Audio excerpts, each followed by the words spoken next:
welcome to this In Conversation with Dr. Niki Vincent. Niki, thank you so much for generously sharing your time and expertise with us. I would first like to acknowledge that this meeting is being held on the traditional lands of the Gadigal people of the Eora Nation, and we pay our respects to elders past, present and future. We honour and acknowledge the strength and resilience of Aboriginal and Torres Strait Islander women, with whom we stand in solidarity, and acknowledge that sovereignty of this land was never ceded. You're welcome to tell us in the chat what traditional land you are zooming in from. Now to introduce our woman of the hour. Dr. Niki Vincent has a wealth of experience in gender equality and organisational leadership. This includes serving as the South Australian Commissioner for Equal Opportunity from 2016 to 2020, where she led an independent review into sex discrimination, sexual harassment and predatory behaviour in the South Australian Police Force. And she ran a 3-year program across South Australian government agencies to promote workplace gender equality and prevention against violence and prevent violence against women. She was appointed as Victoria's first public sector gender equality commissioner in September 2020. She is responsible for overseeing the implementation of the Gender Equality Act 2020 and plays a key leadership role in promoting gender equality in the Victorian community and workplaces. Niki hopes that by requiring public sector organisations to demonstrate meaningful progress towards gender equality, the Gender Equality Act will inspire and influence action across Victorian sectors and communities, and most importantly, around the country. And we really hope so too, Niki. Currently, Women for Election is working with the Victorian Government to achieve the ambitious target of 50-50 representation in local government by 2025, by equipping 120 women to get elected. We are grateful for Niki's professional and academic insights to help benefit women across Victorian workplaces, as well as inspire Victorian employees to get behind these landmark reforms. Just a note, if you have any questions, please put the questions in the chat, and near the end of the session, I will ask Niki on your behalf. And now, I would like to ask you your first question, Niki. Sure. In the article in SMH entitled "The Woman Who Helped an Ex-Playboy Editor Become a Feminist Crusader," it's a great... you said, "My commitment to equality isn't just a quirk, it's who I am." Can you elaborate on this idea and talk about your life experiences that led you to this realisation? Yes, sure, I can. He's become an even greater feminist since that article was written, actually, because he really has taken on the job of becoming a feminist, hook, line and sinker. And he's read Invisible Women and the Authority Gap recently, and the Authority Gap was a real game changer for him in seeing his own behaviour. So I can recommend those books for anyone who needs conversion. I grew up, unlike my partner, who came from a very sort of wealthy and went to a private boys' school in Sydney and so forth. I grew up in the UK and then came out to Australia when I was 11 as a 10-pound pom with my family. It was the second time we tried it. We didn't have the £100 the first time that you actually needed to have in your bank account to be able to come over on an assisted passage until in the mid-70s. The northern suburbs are low socioeconomic status area, and I had a lot of challenges. I was sexually assaulted as a 12-year-old. And I think, thinking back, I've been thinking a lot about it. It's one of those pivotal times for me. The sexual assault was one thing, and you know, that's a whole nother story. But I remember when my parents went to the principal of the school and asked for me to be moved out of my best friend's class because of what happened, and it was going to court and so forth. And the principal of the school said he didn't believe me. This was the perpetrator was a man who worked at the school in little athletics and so forth, and so had done a lot of support work for the school. And I think in that moment I thought, wow, I can't believe that someone doesn't believe me. This clearly happened. It wasn't a, he said, she said. It was my experience as a little 12-year-old. And I expected everyone to support me. And when I got this principal saying, I don't believe her. I think that was the first time that I really felt a sense of incredible injustice. And I think from there, that was the first moment, but I think there's been a lot of other experiences since that time. I got married. I left home. I was kicked out of home when I was 15, and I got married when I was 18. I had to finish school while I was working nights in a cafe, and I got pregnant straight away. So at 18, I had these 2 little kids. I had all my children. I've got 4 by the time I was 25. And I remember when I think I was 20, and I had 2 children, little toddler and a baby, and I was trying to cross the street with this stroller contraption that I'd bought from Kmart, 2 sort of very cheap strollers that my husband at the time had bolted together, and it wasn't a very good contraption. I was trying to get up over a curb, and there were these 2 police officers that were watching me on the other side of the street, watching me struggle. And when I got over there, one of them said to me, "Serves you right."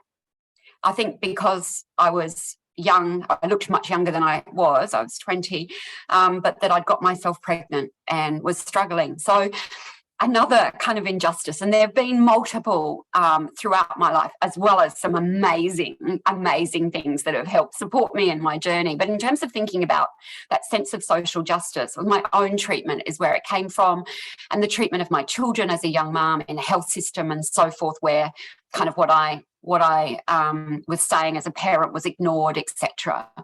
In my jobs, I've worked in illegal drug and health research organisations trying to get better treatment for people, evidence-based treatment in not-for-profits. I've worked for a child abuse organisation, so an organisation for kids who've been neglected or abused. And I've worked in leadership development, really, and this is community leadership development, trying to develop wiser leadership for our community. And of course, then my commissioner roles as well, where, particularly in South Australia, where I had 15 grounds of discrimination. So those full kind of, the full sort of gamut of inequality was covered by the legislation. And here in Victoria, really honing that in to gender equality. But I think those early kind of experiences, and then, seeing inequality in action in all of the roles that I've had, it's kind of, it's very much been at the core of who I am and what I do. And it's not a switch that you just turn off at the end of the day. You don't stop caring about fairness and about equity. So it was pretty fundamental for me in a relationship. And I think I'd probably also say that my kids, I'm a parent of 4 kids, as I said, they would often say that I was too busy trying to change the world. They get it now they've grown up. I've got 4 biological kids. I've also got 1 foster daughter who's been with me. She's 19 now, but she's been with me since she was 13, and 2 stepchildren. And I've also got 10 grandchildren. And I would have to say I am not the best parent or grandparent, or actually a foster parent or step parent in a stereotypical and gendered sense. But I very much want to make sure I'm doing my best to help them and their peers and people in the future in the best way that I can. Niki, I'm really sorry to hear that happened to you, and I definitely relate to that, enormous sense of injustice and not being heard and not being respected. And I'm just glad that something so negative has been transformed into something so powerful, and that you can affect real change. And I really thank you for that. Thank you. So the next question is, you were appointed as Victoria's Public Sector Gender Equality Commissioner in September 2020. This is the first position of its kind in Australia. I would love to see it transplanted across Australia. You are responsible for overseeing the implementation of the Gender Equality Act, and you play a key leadership role in promoting the gender equality in Victorian community and workplaces. So what have you achieved in the role so far? And what are you aspiring to achieve in the years ahead? Yeah. Okay. So the Act, I'll tell you a little bit about the Act. So the Act covers 300 organisations in Victoria, 450,000 workers, or 12% of the Victorian workforce. It has a number of obligations. So each organisation reports to me every 2 years. They have to audit their workplace. They have to use the results of that audit across 7 key indicators, including pay, inequity, sexual harassment, flexibility, and so forth. They use that data that they gather on their own organisation to develop, in consultation with their workforce, a gender equality action plan.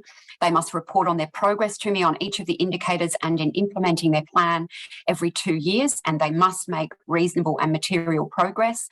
They also have to put a gender lens over every policy, program or service that they develop that has a direct and significant impact on the public. They also, groups of employees can bring complaints of systemic or structural inequality in their workplaces to me to help resolve. So there are lots of really unique aspects to the legislation. So you're right, first commissioner in Australia, and this is the first act of its kind in Australia. It does draw from the best in the world, some of the best performers, Finland, Iceland, New Zealand, and so forth. But it's better, I would have to say, than anything that's in place anywhere else around the world, simply because it's built on the best and then sort of leapfrogged beyond that.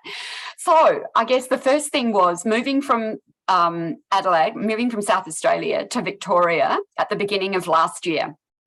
Everyone will remember, no one could forget that we were in pandemic lockdowns for most of 2021, and we had to establish a brand new commission, get this legislation up and running, think about what we were going to need, establish a team, and we had a team that all worked remotely. In fact, there were several team members that I didn't meet for months and months and months, and I'm only just meeting all of the team members now, as we've recruited sort of more as we've gone along. We started off with about 7 people, and recently we got up to about 16, and I think just only in the last couple of weeks we're up to about 22 people. That's not full-time equivalent people, that's 22 people, lots of them working part-time and flexibly and so forth.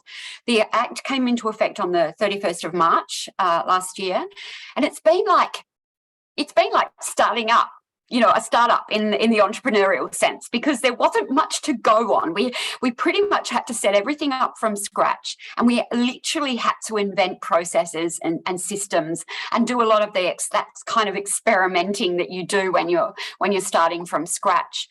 But almost 300 organisations under the legislation have undertaken their workplace gender equality audit. They've submitted that data to us.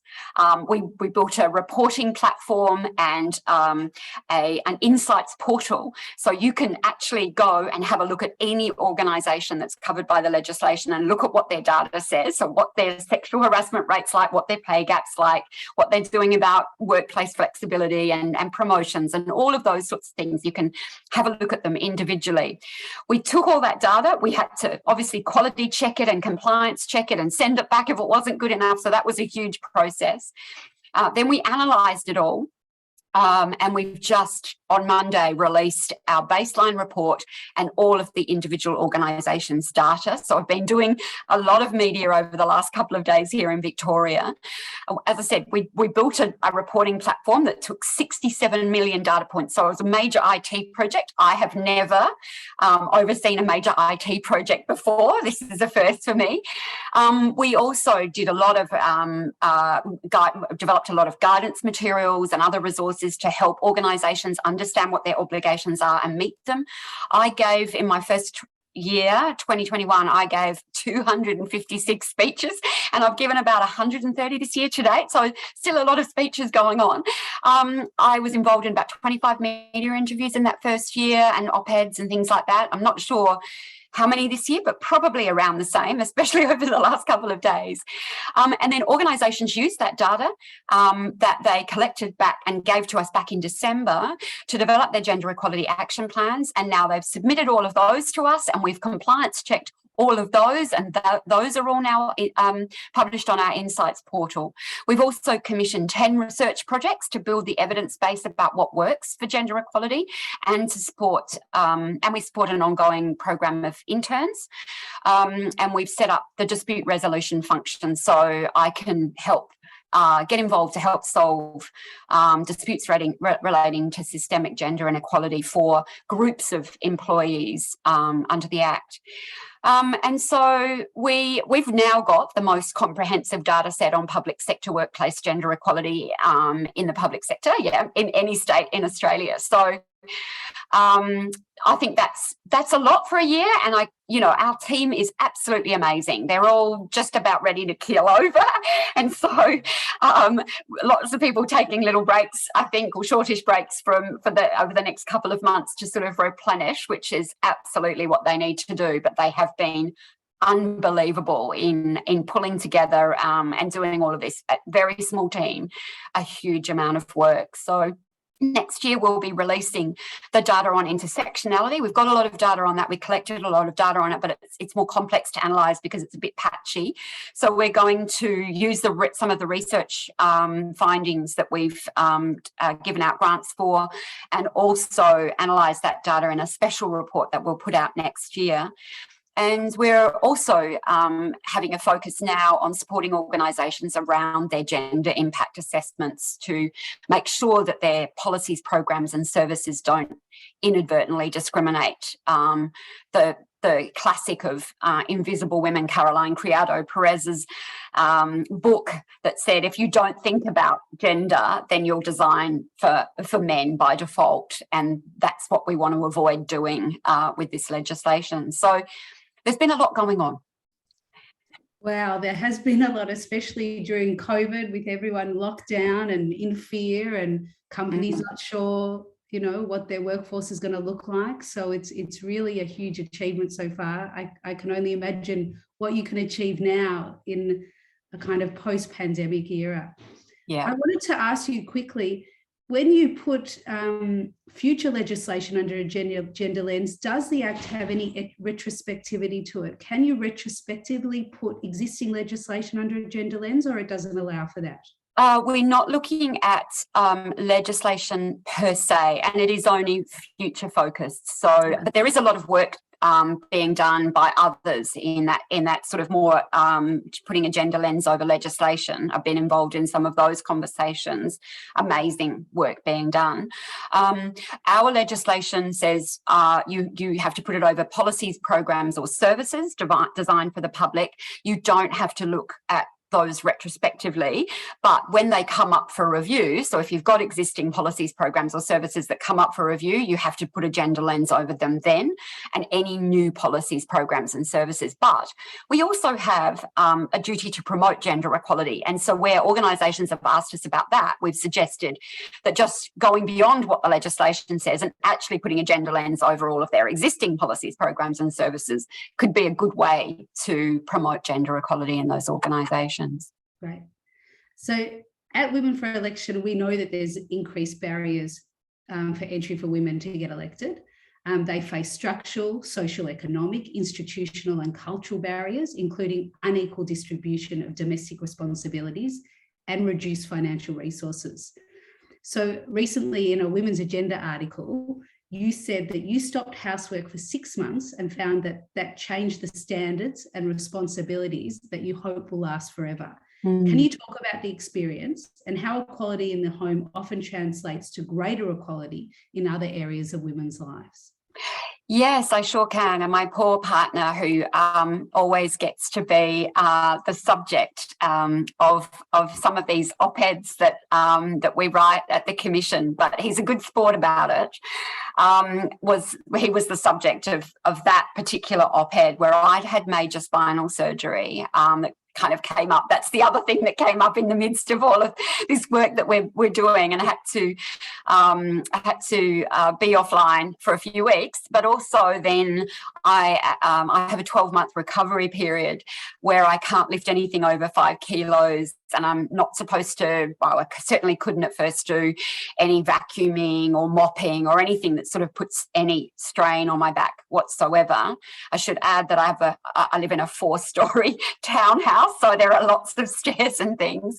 So it's hard to do those things, particularly on stairs. So we had a conversation, and I think I'd always carried the burden of housework because I'm a bit of a germaphobe and I'm a real neat freak, and aesthetics are really important to me. And so they're not so much to my partner. And so I felt that I've got high standards, and so I shouldn't burden him with my high standards, that if I want the housework done to high standards, then I do it myself. And it's important to my well-being. My job is absolutely full on, as you can imagine, as many women's jobs are, and we all have other things, lots of kids, lots of grandkids, lots of things going on in our lives outside of work as well. When I get home from work, it's really important to me to have the environment to relax in, and I find a beautiful, aesthetically pleasing environment. It helps me relax, and so that's important to me. But of course, when I couldn't do any of this stuff, I was really concerned. What's this going to do to my well-being? And my partner, to his credit, was like, "Well, I will learn to do it to your standard," and he went in with that. Absolutely, you tell me when I'm not doing it well enough, point it out, etc., which is a no-no. Where a lot of there's been a lot written about, don't criticize men when they do this stuff and make them do it to your standard. But he was up for it. And that was marvellous, and I have to give him great credit for that, because he knows how important it is to my well-being. But it was also incredible for me because he just doesn't do it exactly like I would do it, but because I don't have to do it, I can kind of let that go. And I realised how much of that kind of gendered stereotyping around housework and so forth that was undiscussed between us, and so that was really interesting. Along with the major spinal surgery, there was a lot of challenge around that for me. But I think, it was really interesting to me after we wrote that article, the criticism that I got from other women about even talking about housework, and why don't you just accept that you should have a messy house, and who cares anyway, without the understanding about the importance of that as part of who I am. And it's certainly a family trait. Like, I have a family that's very much like I am in that regard. So it's not a switch. Again, it's not a switch that I can just switch off. But there are real gendered expectations about housework, and unfortunately what we do know really is a burden and a barrier for so many women and particularly with children, I think, not so much the housework but the children.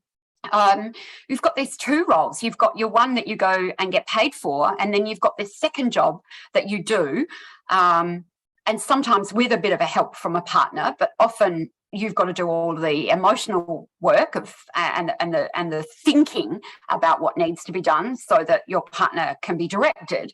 That's a load. It's an incredible load, and it's a load we shouldn't have to do. We should have men stepping up to take that on equally, and not have women have to write lists for them, so do all the thinking around that as well. But we also have gendered expectations when it comes to the cleanliness of homes. So women and men do judge women much more harshly than men for the homes of the same level of cleanliness. So we'll often say things like, "Oh, yeah, it's clean for a man's place." Women and men say that.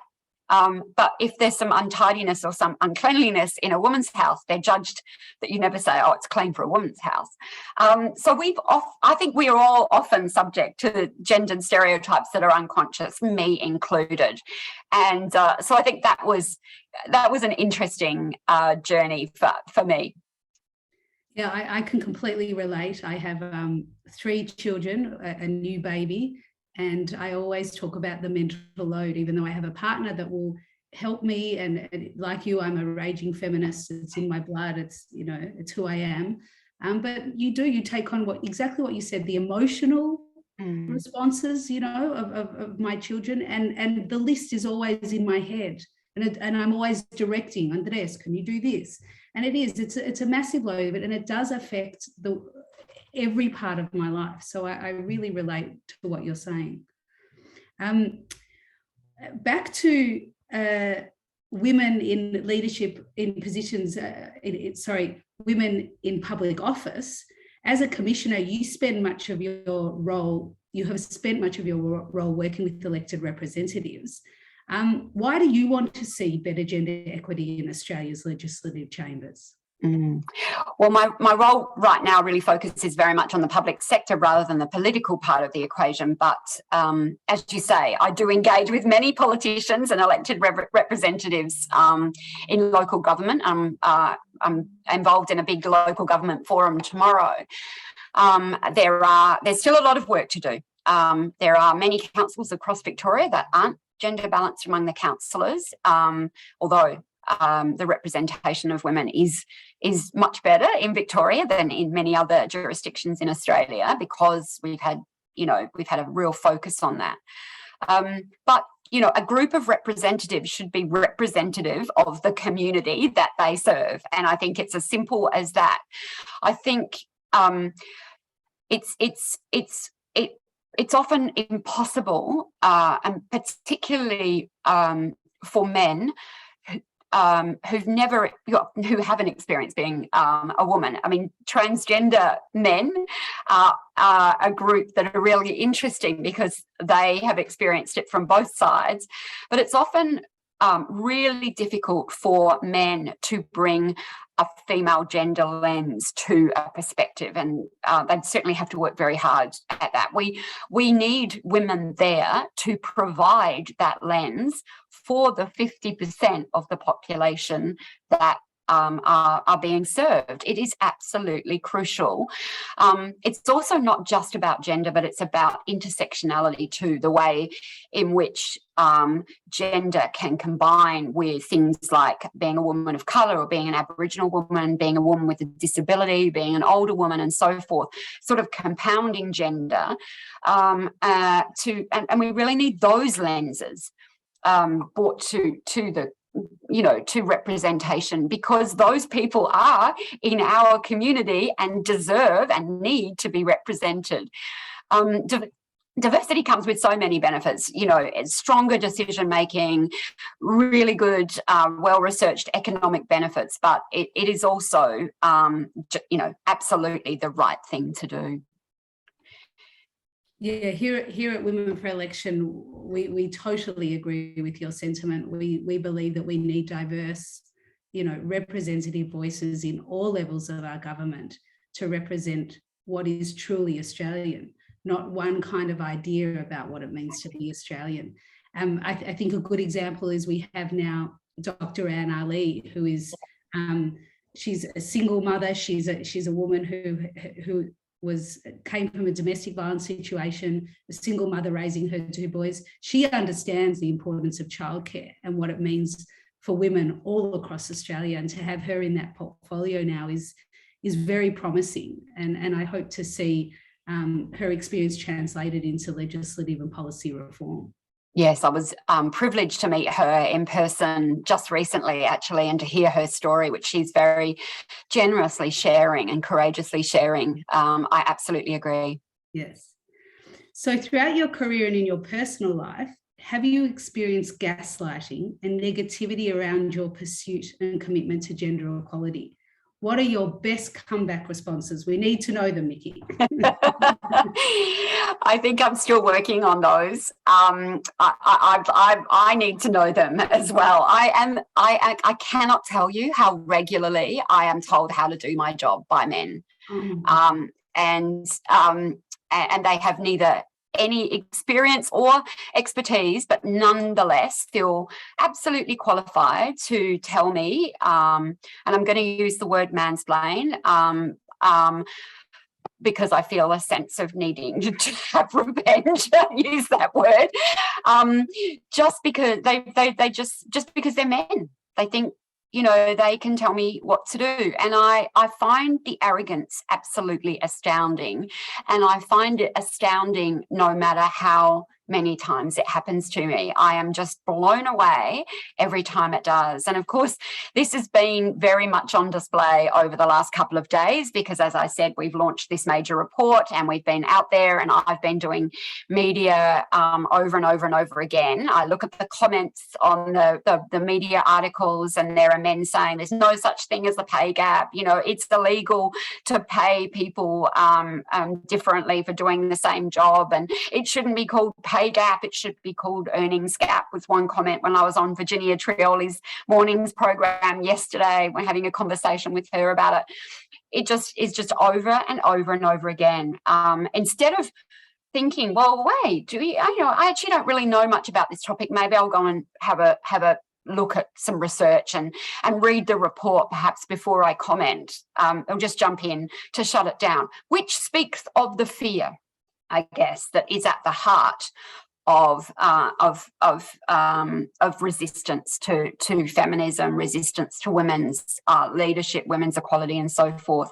The other day, I reached my limit after I posted an article that refuted what Andrew Bolt was saying about ANU providing particular jobs in aerospace for aerospace and science. I think it was just saying that we will only accept women's applications on these jobs because we are grossly underrepresented in this particular faculty with women. And Andrew Bolt went and said it's gender bias, and it's gender discrimination and blah blah. And I said, well, it's not. Here's why not. And I posted that, and a man who constantly gets in touch with me, in fact, pretty much whenever I post anything, to tell me that I should be careful about what I'm saying and I should do more research and I should think about this and that, sends me endless streams of links.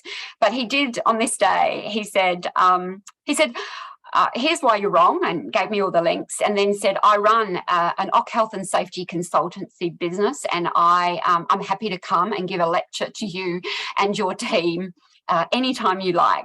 And I'm reading The Authority Gap, and I can't remember the author's name, but it's easy enough to Google, and I would definitely recommend it at the moment. And I think I've just been hearing all these stories about how women's authority is challenged by men with no expertise, and I thought, this is it. I'm going to say to him, I don't know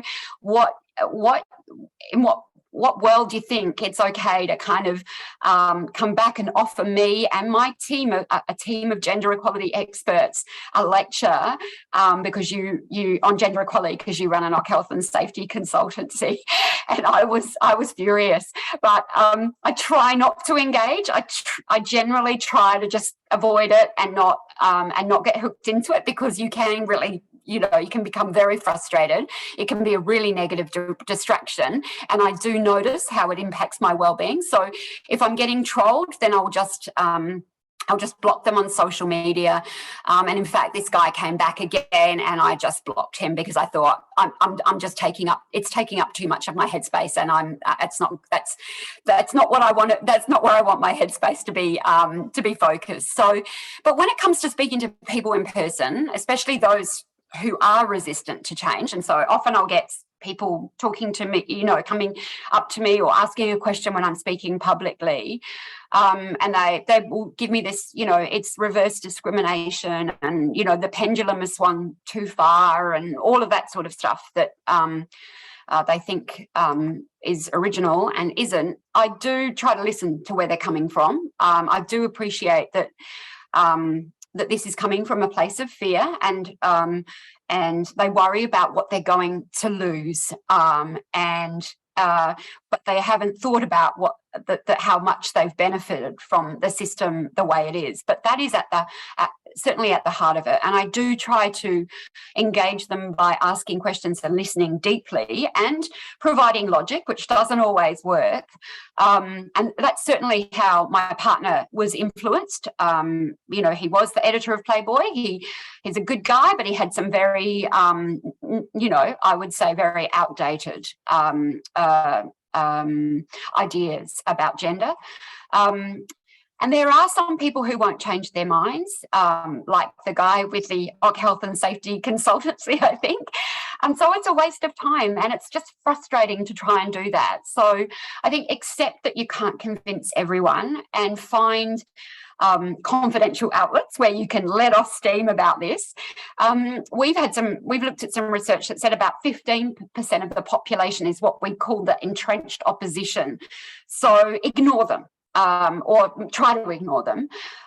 It's better to try and persuade the sort of 60% of people who sit in the middle and could go either way. And, they're worth your efforts, and engaging them in conversations, offering them books that they might want to read, et cetera, et cetera. If you say, you've just read it, this is a really great book.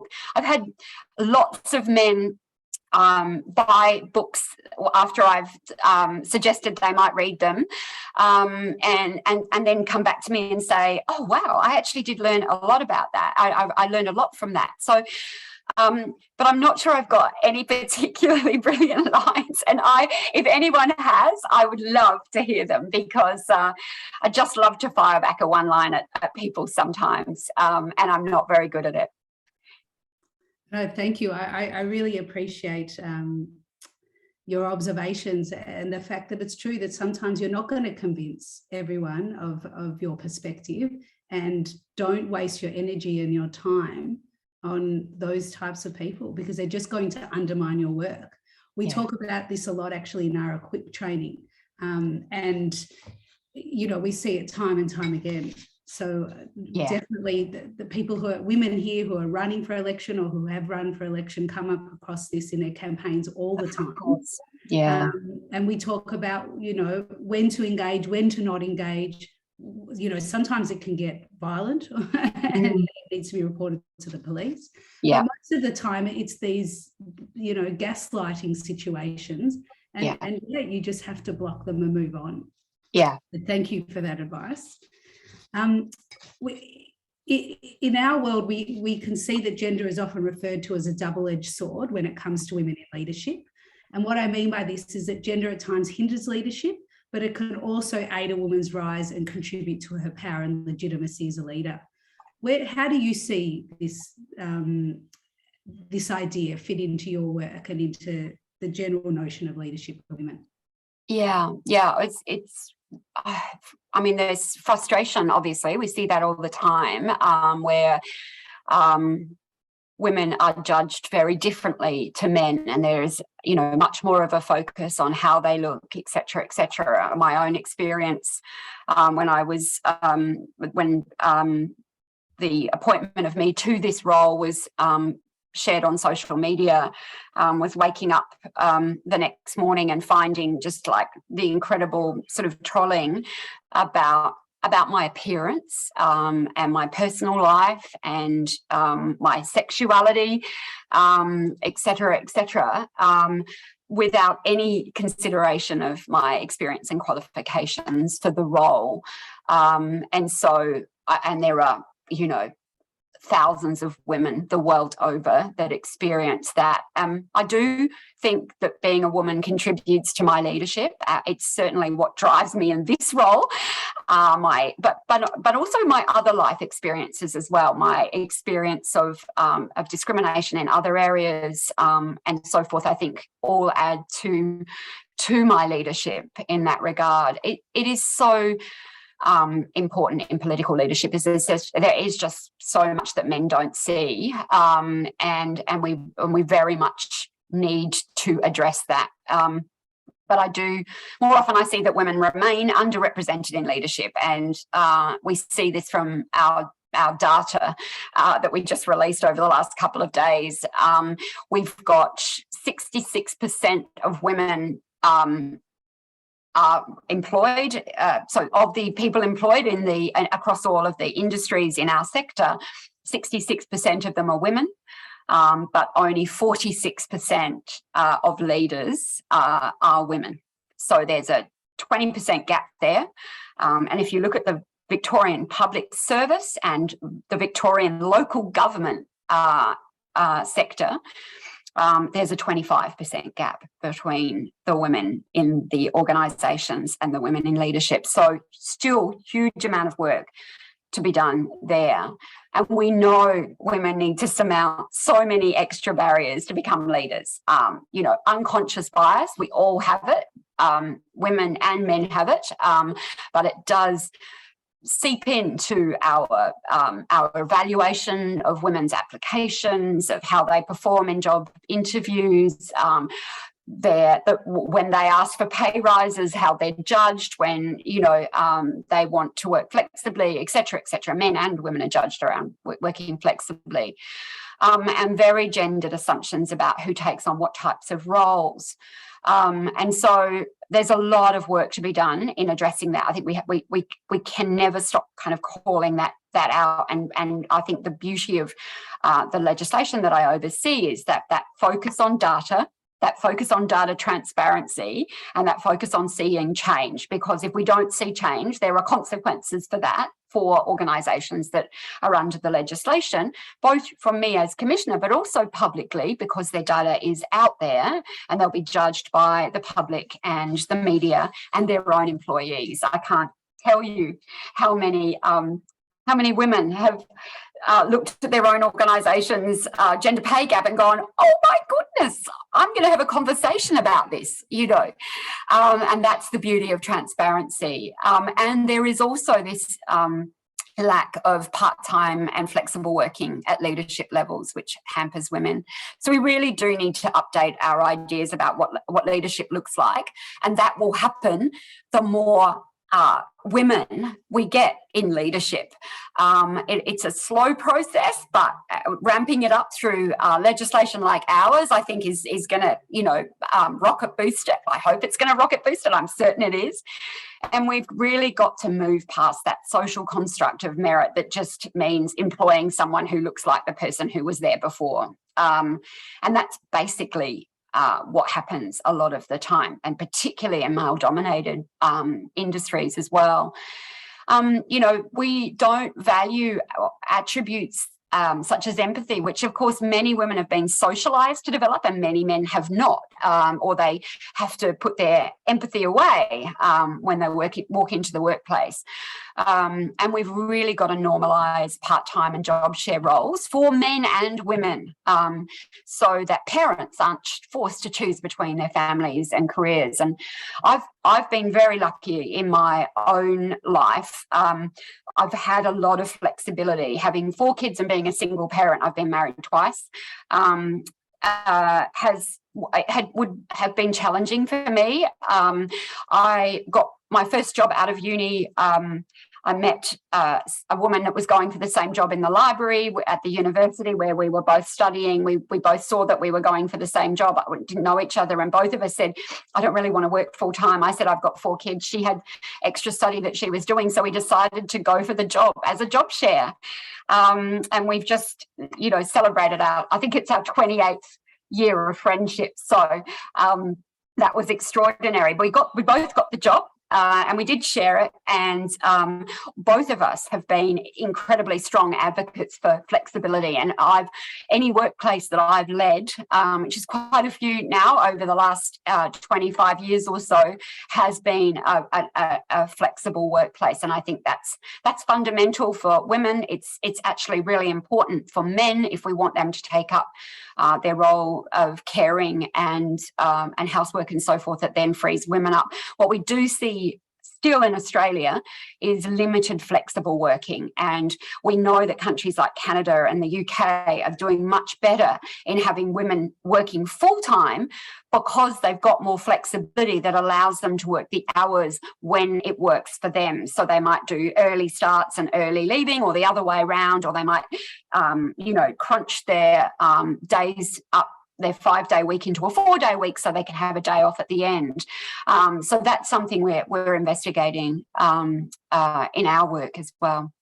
I think here at Women for Election, we totally agree that if we can have, sorry, I've got something in my throat. If we can have more women in power, more diverse women in power, then people won't be so inclined to comment on what they're wearing or what their hair looks like, or if they've got a hijab on or not. And I think, the more representative our parliaments become of our social construction within the broader Australian public, the less hopefully there'll be a need for women for election to even exist. Not that I want to put myself out of a job, but, ultimately, we want women to feel comfortable to run and to have the skills and the confidence to do that. I think now is a perfect time to open up questions for the audience. We only have a few minutes left. Julie had a wonderful question. Julie, would you like to take yourself off mic and ask it yourself? There were two competing thoughts. The one was the issue of the Finnish Prime Minister Sanna Marin, who had tremendous backlash against her when she was caught partying, yet Albanese was lauded for drinking beer in public. So we had that one image, and yet we've had very little comment about the women who came together at the Jobs and Skills Summit, who were able to really move ahead in a way we haven't seen for a very long time, and put together an agenda that moves us way past the problems we've had in coming together and looking into the future than always looking backwards. And I just wondered whether that was a sign of women's leadership rather than sort of men's need to have power in their hands. I'm wording it really badly. No, you're not. I think you're doing a great job, Julie. Okay.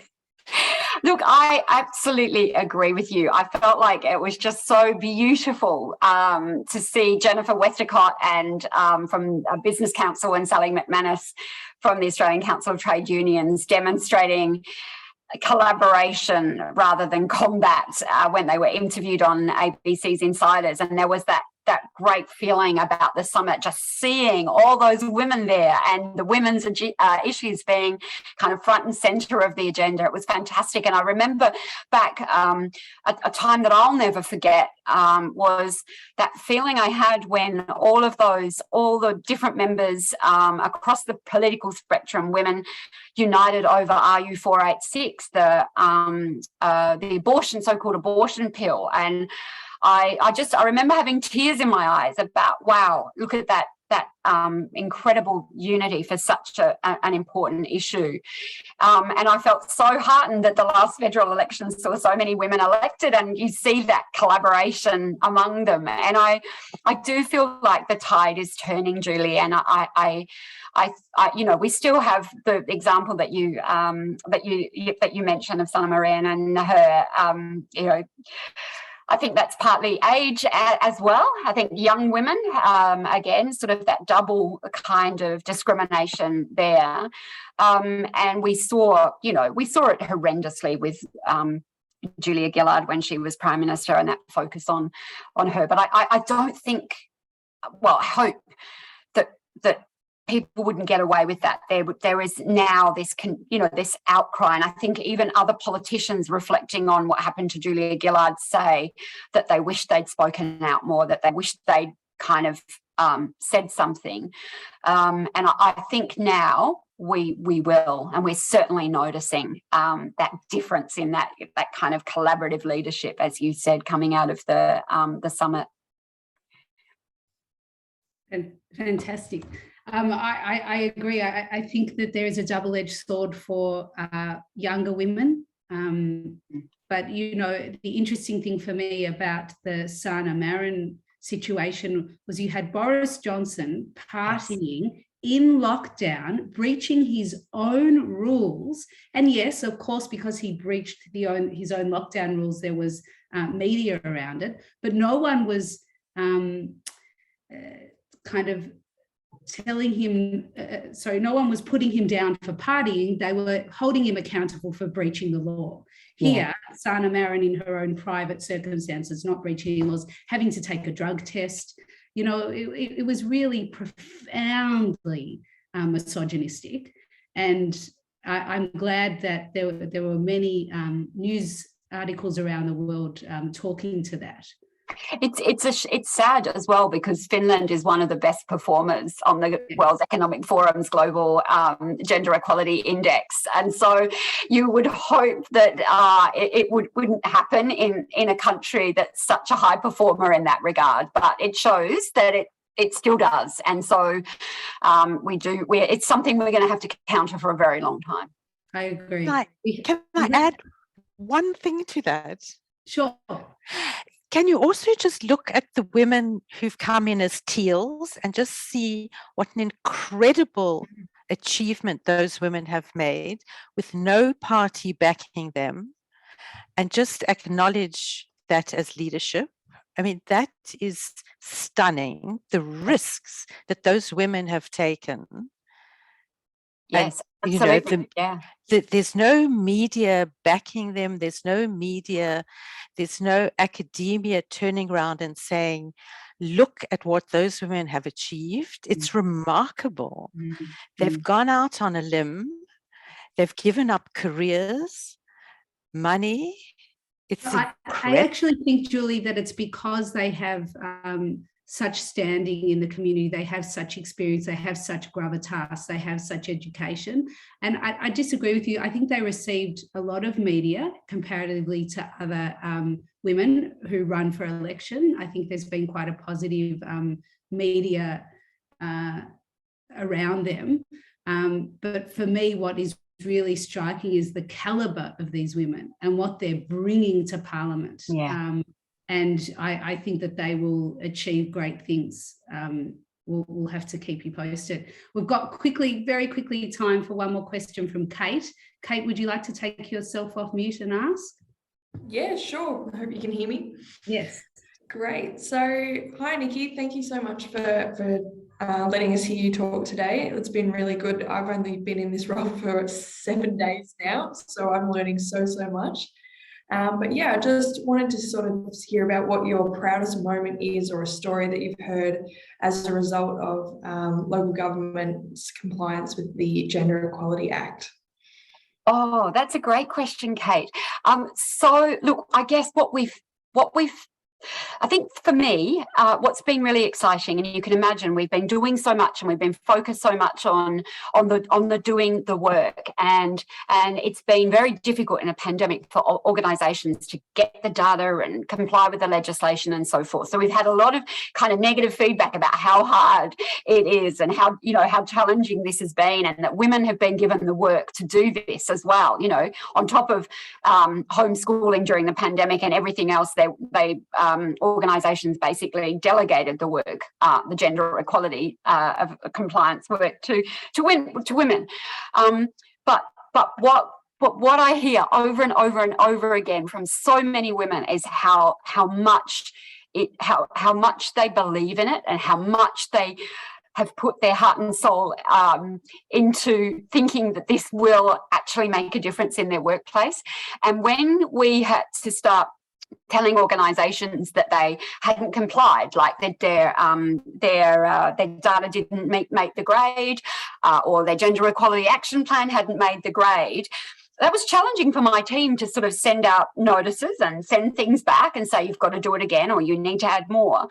And the feedback that we got from women working at the coalface of this was, please keep doing that, because they couldn't get the traction that they needed for the work that they were doing.